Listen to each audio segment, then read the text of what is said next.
नमस्कार। आज ना हम एक ऐसे टॉपिक पर बात करने वाले हैं जो आजकल हर जगह छाया हुआ है और हमारी दुनिया को बहुत तेजी से बदल रहा है। जी हाँ, हम बात कर रहे हैं आर्टिफिशियल इंटेलिजेंस की। अब ये नाम सुनने में थोड़ा भारी भरकम लग सकता है ना? पर चिंता मत कीजिए, आज हम इसे बिल्कुल आसान भाषा में समझेंगे। अच्छा, चलिए एक सवाल से शुरू करते हैं। ये सवाल हम सबके मन में कभी ना कभी तो आया ही होगा कि भाई ये जो हमारा फोन है, ये दिन ब दिन और स्मार्ट और होशियार कैसे होता जा रहा है। तो इस सवाल का जवाब है आर्टिफिशियल इंटेलिजेंस, जिसे हम शॉर्ट में कहते हैं एआई। तो ये एआई है क्या चीज़ आखिर? देखिए, इसे बस एक बहुत ही होशियार कंप्यूटर दिमाग की तरह समझिए। एक ऐसा दिमाग जो ढेर सारी जानकारी से सीखता है।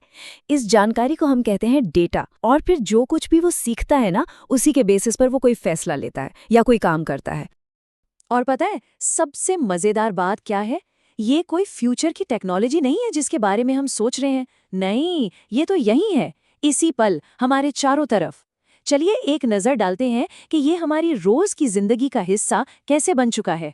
हम सब इसे रोज इस्तेमाल करते हैं। कई बार तो हमें पता भी नहीं चलता। जैसे फोन का वॉइस असिस्टेंट, गूगल असिस्टेंट या सिरी, कौन यूज नहीं करता। अच्छा, जब यूट्यूब पर स्क्रॉल करते हैं तो वो अपने आप वीडियो रेकमेंड करता है ना, वो एआई है। और फोन का वो कमाल का फेस अनलॉक फीचर, जी हाँ, वो भी एआई ही है। तो ठीक है, ये तो समझ आ गया कि एआई हमारी जिंदगी में है। पर अब आता है असली सवाल कि ये स्मार्ट दिमाग आखिर सीखता कैसे है। चलिए जरा इस प्रोसेस को समझते हैं। देखिए, बहुत सिंपल सा फर्क है। जैसे हम इंसान अपने एक्सपीरियंस से, अपने तजुर्बे से सीखते हैं, वैसे ही एआई सीखता है, ढेर सारे डेटा से। बस यही सबसे जरूरी बात है जो हमें याद रखनी है।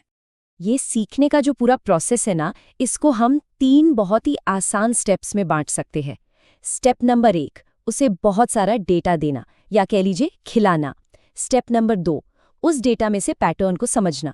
और फिर स्टेप नंबर 3, जो कुछ सीखा है उसके आधार पर कोई फैसला लेना।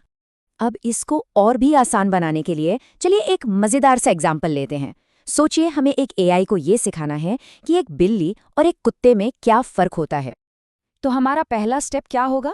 बिल्कुल सही, डेटा।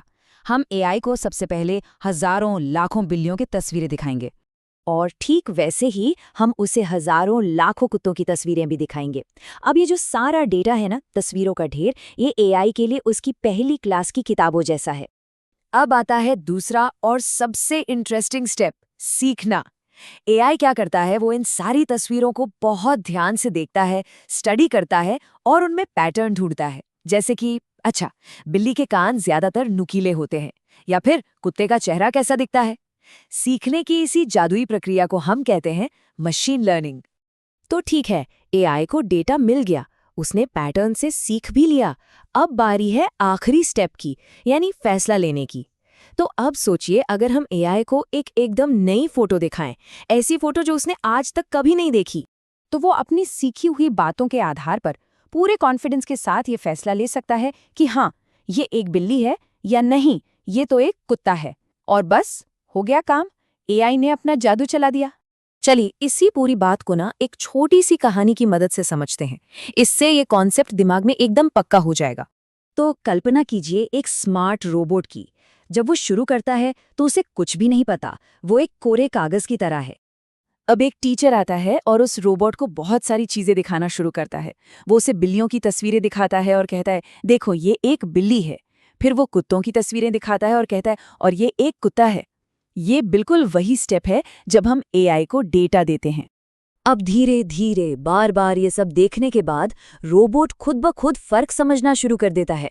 वो पैटर्न पकड़ने लगता है कि अच्छा, बिल्ली के कान ऐसे होते हैं, कुत्ते की जीभ ऐसे बाहर होती है। बस यही है उसकी सीखने की प्रक्रिया। और अब जब रोबोट सब कुछ सीख चुका है, अगर उसे कोई एकदम नई तस्वीर भी दिखाई जाए, तो वो पूरे कॉन्फिडेंस से कह सकता है, अरे वाह, ये तो एक बिल्ली है। और ये हो गया उसका फैसला। तो बिल्ली और कुत्ते की कहानी तो बढ़िया थी, है ना? अब देखते हैं कि सीखने का यही सेम प्रोसेस हमारी असल जिंदगी में, रियल वर्ल्ड में कैसे काम करता है। देखिए, YouTube का AI सीखता है कि लोग क्या देखना पसंद करते हैं और फिर उसी हिसाब से नए वीडियो सजेस्ट करता है। Google असिस्टेंट वो हमारी आवाज़ को पहचानना सीखता है ताकि हमारी कमांड समझ सके। और Google मैप्स वो तो लाखों गाड़ियों के ट्रैफिक डेटा से लगातार सीखता रहता है ताकि हमें सबसे तेज रास्ता बता सके। तो देखा, हर जगह वही 3 स्टेप्स हैं: डेटा, सीखना और फैसला। तो अगर इस पूरी बात को एक लाइन में समेटना हो तो हम क्या कहेंगे? बस इतना कि एआई एक ऐसा कंप्यूटर सिस्टम है जो डेटा से सीख सकता है और फिर अपने फैसले खुद ले सकता है। एकदम सिंपल। और सच कहूं तो ये तो बस एक शुरुआत है। तो यहाँ एक बहुत बड़ा सवाल खड़ा होता है कि एआई आने वाले समय में हमारी दुनिया को और कैसे बदलेगा? ये एक ऐसा सवाल है जिस पर हम सबको सोचना चाहिए।